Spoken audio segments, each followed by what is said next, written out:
Welcome to a calisthenics weighted session. Today we're in East London, my closest park, Millfields.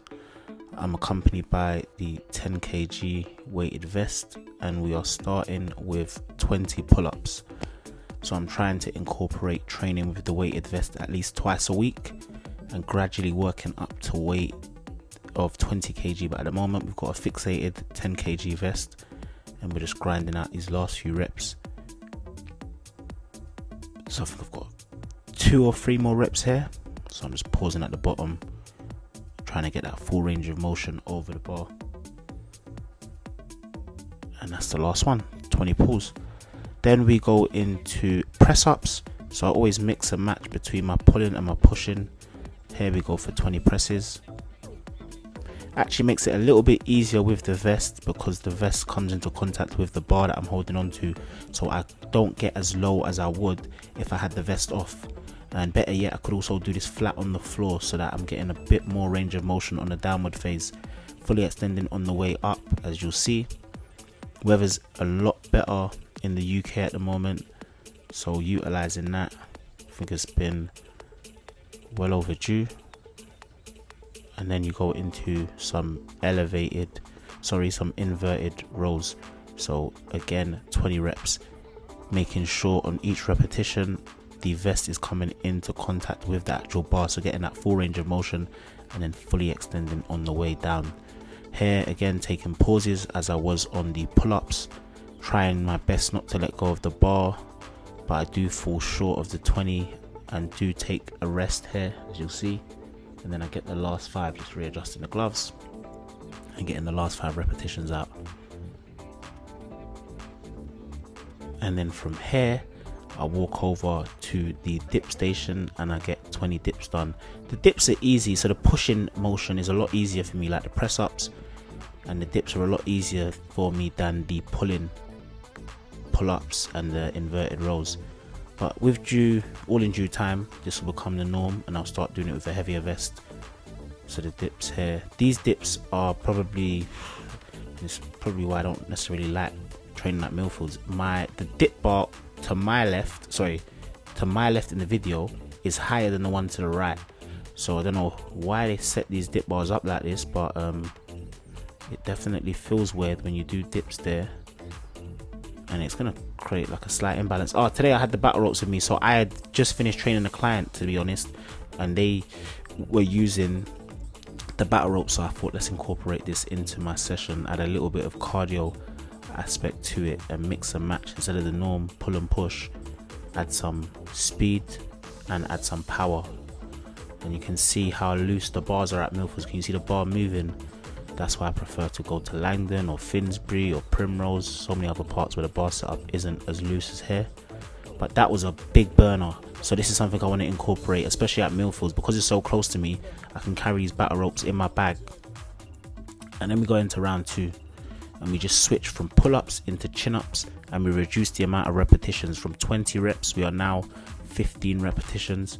I find chin-ups easier than pull-ups, so this wasn't too much of a struggle, but because of the weighted vest as well as the heat, it is challenging. We are now in May, so by the end of June I should be able to do this same set with a 20 kg vest. That's the goal. I know it sounds like a lot, doubling the amount of weight, but obviously what I'll do is take breaks. So I will release from the bar, rest, go back in, and then we get into that pushing motion. And this is something where, again, if I'm traveling to Millfields, I can travel with a 20 kg vest. I wouldn't necessarily go to Finsbury or Primrose or any of the other parts with a weighted vest, but Millfields is literally a 5-minute cycle from home, so I can do it. Here I switch my grip because I've done chin-ups. I've got a chin-up grip on the inverted rows, and again making sure the vest is touching. If I weren't wearing a vest, I would make sure my chest was touching the bar for each repetition, getting that full range of motion, and then extending the arms on the way down. Making sure you're breathing as well is another key thing. Sometimes when we're doing something that's hard, or we're doing something that we don't normally do, we forget to breathe, which sounds crazy, but I found myself doing it this week whilst training with a few friends. Lionel in the cut as well.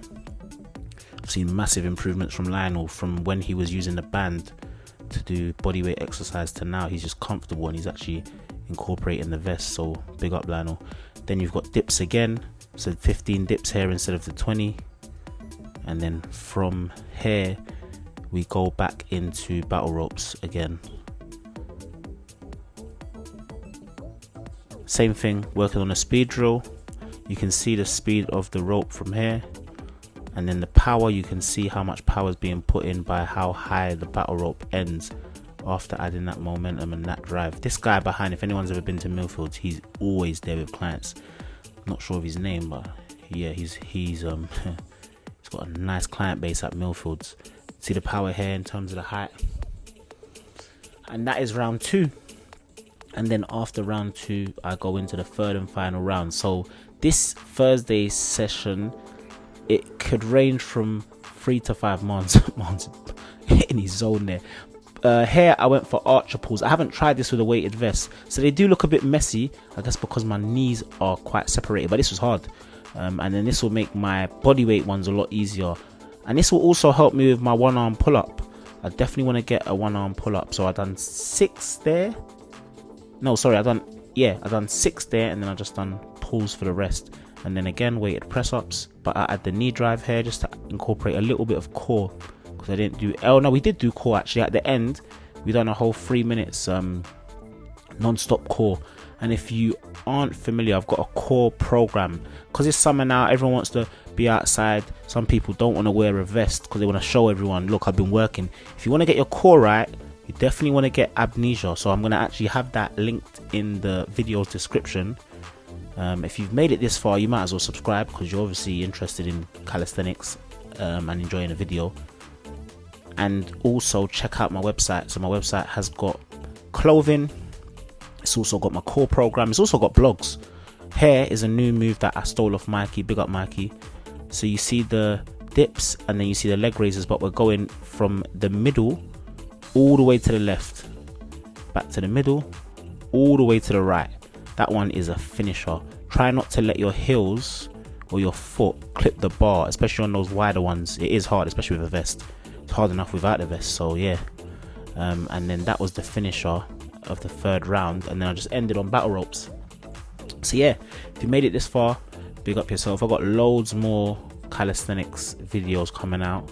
I'm just trying to create a nice little backlog, and then I want to get back into my 5k perspective videos, kind of highlighting the people around me that run and why they run and what it does for them. And I could do the same thing with calisthenics really, which I've been thinking of. So hopefully I'll start a new series touching base with different people that train calisthenics, getting pushed in a different way, getting their workout done, and then speaking to them about what calisthenics does to them.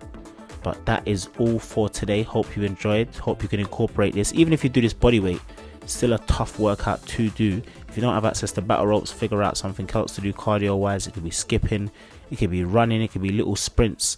But hope you enjoyed. Take care. That's all, folks.